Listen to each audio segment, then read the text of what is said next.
Okay, today absolutely loads to talk about, and we're going to dive straight in about why everything, the whole capitalistic system we're in, has been totally distorted, and we don't have anything resembling capitalism. So, firstly, we have capitalism here on the top. What is capitalism?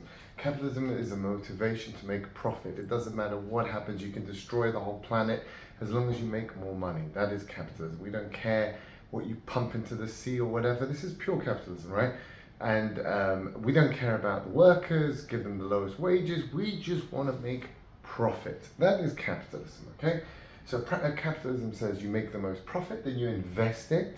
You invest it back in your business, and then hopefully you're going to get new tech, which makes you more efficient, makes you better than your competitor, makes you better, makes everything better in your, to make you more profit, and then you get more productive, and then you can make more profit, and that goes on and on. You never stick with the same thing. You keep being motivated for more things. So the first thing is profit is capitalism, and the second thing is an efficient market. An efficient market means the stock market actually reflects, for instance, the stock market, it actually reflects the value of something. Or you go to a market, a normal market stall. How much is this tomato? It is $1. Is that the real market value? Yes, it's a real market value. Looking at supply and demand and what's happened that year. Was there a drought? Was there a thing? Is there, is that the efficient price that tomato should be priced in? Is that $1 valid? Yes, it is. Okay, so that is how it works. The stock market, you look at the stock market, you go, is this the correct price for Amazon?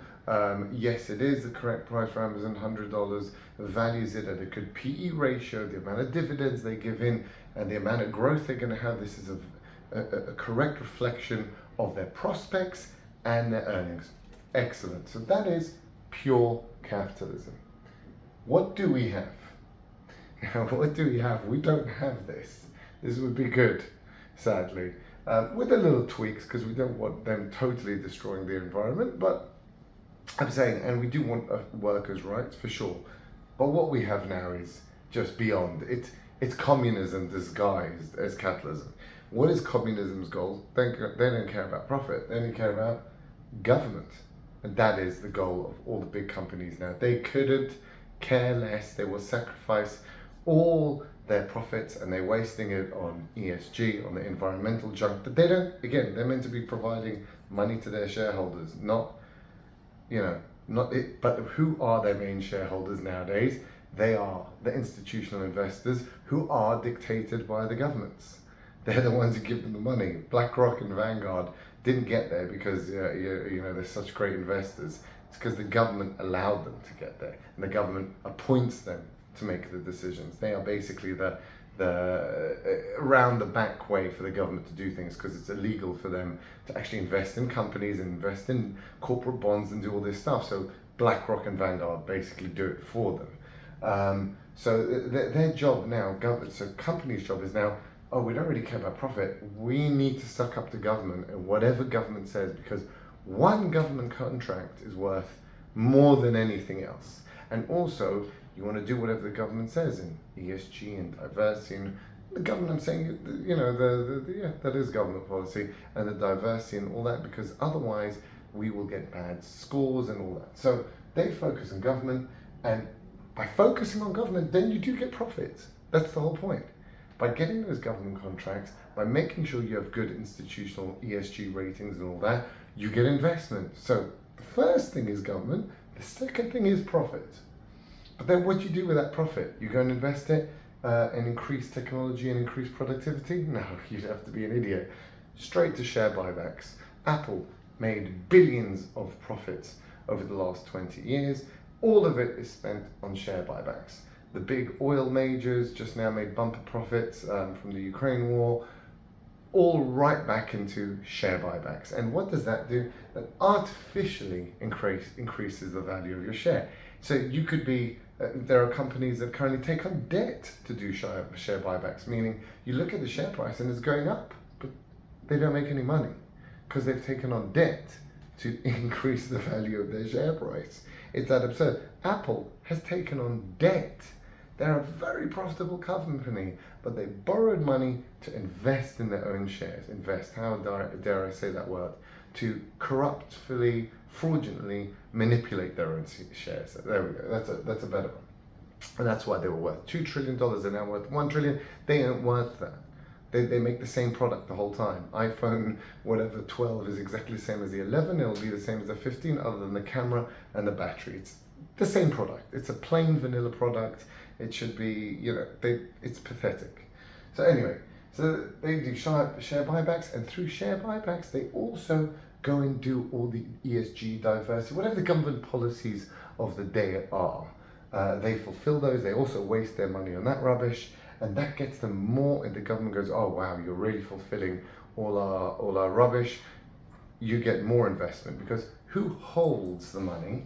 And that's the point here. Who holds that money? Now, money isn't created from capitalism, from actually creating stuff and creating technology. It's created by the central banks. And they don't give it to me and you because they're like, oh, he might lose money. They only give it to big companies. They're the ones who got the QE, which we've had for 15 years, only just stopped a year ago. And they'll keep going, don't worry, in another year they'll start it up again.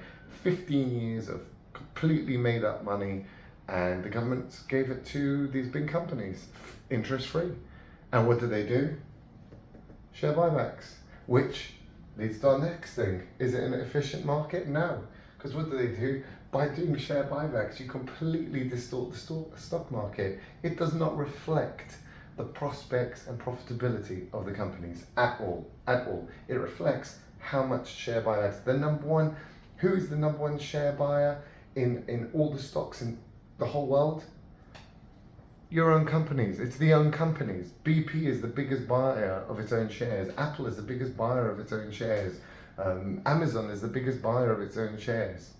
That's who the biggest buyers are. So this is absolutely garbage. It doesn't reflect the real market. You don't know what's going on.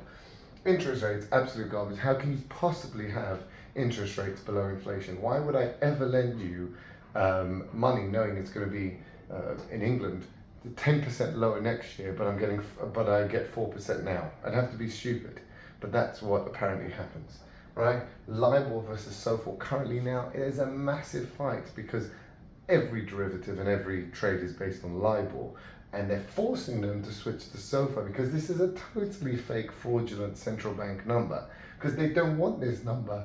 That's an actual reflective number of what's really going on in the market. They don't want that. They want their own fake number, like communism. It's like communism. We want the fake narrative being put out there, not the reality.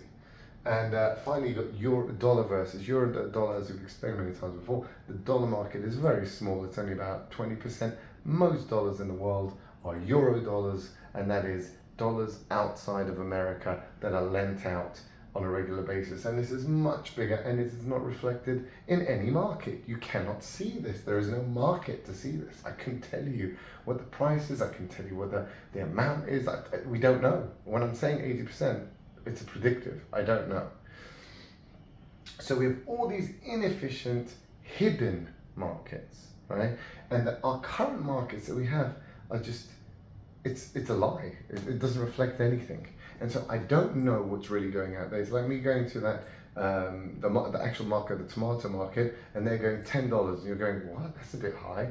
Oh, there must have been like a drought or something. They won't tell you. And there was no drought. And it really should be $1. But they'll tell you there was a drought. They'll tell you some rubbish. You don't know. Was there a drought? I don't know if there was a drought.